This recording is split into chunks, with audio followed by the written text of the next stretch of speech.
बारिश में गरीब बेघर का पानी टंकी घर, रसोई और फ्रिज। रात को बारिश में भीगते हुए विनोद अपने तीनों बेटों के साथ फैक्ट्री से घर आता है, जहां वो देखता है कि उसकी तीनों बहू घर की एक तरफ खाना बना रही हैं, दूसरी तरफ हॉल में विनोद की माँ सो रही है, तो वहीं एक कमरे में विनोद की दोनों बेटियां पढ़ाई कर रही हैं और एक कमरे में बच्चे खेल रहे हैं, जिस वजह से विनोद और उसके बेटों को बैठने की भी जगह नहीं मिलती। बाहर इतनी तेज बारिश हो रही है, घर में बैठने तक की जगह नहीं है। हमें पता है बाहर बारिश हो रही है और आप पूरी तरह से भीग गए, पर इस बारिश में हम लोग भी कहाँ जाएं? पापा जी, इतना बड़ा घर भी तो आप ही ने बेचा था, इसलिए आज आपको ही जगह नहीं मिल रही। अभी एक बेटी की शादी करिए तो आधे से ज्यादा घर बेच दिया। अब इतना बड़ा परिवार 2 कमरे के घर में रहेगा तो बारिश में दिक्कत तो होगी ही।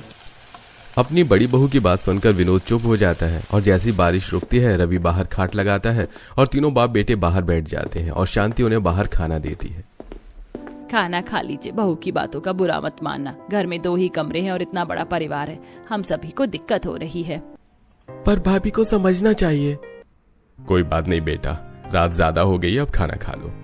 क्योंकि अभी बारिश रुकी हुई थी इसलिए घर के सारे मर्द घर के बाहर बैठकर खाना खाते हैं, तो वहीं घर की सारी औरतें घर में बच्चों के साथ खाना खाती हैं। इसी तरह 2 दिन बीत जाते हैं और एक सुबह 5 बजे जब पूरा परिवार उठता है तो वो देखते हैं कि बाहर काफी तेज बारिश हो रही है। बाहर कितनी तेज बारिश हो रही है, आज तो काम पर जाना मुश्किल लग रहा है। हम पिछले महीने बहुत छुट्टियां ले चुके हैं, इसलिए इस बारिश में भीगते हुए ही फैक्ट्री तो जाना ही है। इतना बोलकर तीनों बाप बेटे नहाने के लिए बाहर जाते हैं और खाली केन देखकर बोलते हैं, मुझे समझ में नहीं आता इस घर की औरतें करती क्या है, पानी की केन भी खाली है। अरे क्यों सुबह सुबह घर की औरतों पर नाराज हो रहा है? ये काम हमारी पड़ोसियों का है। हमारा कैन बाहर आता है इसलिए पानी निकाल लेती हैं गली धोने के लिए। सुनिए जी, सुबह सुबह गुस्सा होने से कुछ नहीं होगा। बारिश भी रुकी हुई है, आप लोग आज काम पर जाइए और मालिक से बात कीजिए और एक पानी की टंकी ले आइए, फिर पानी की दिक्कत नहीं होगी। शांति, हमारी फैक्ट्री बहुत दूर है, पर मैं देखता हूँ कुछ।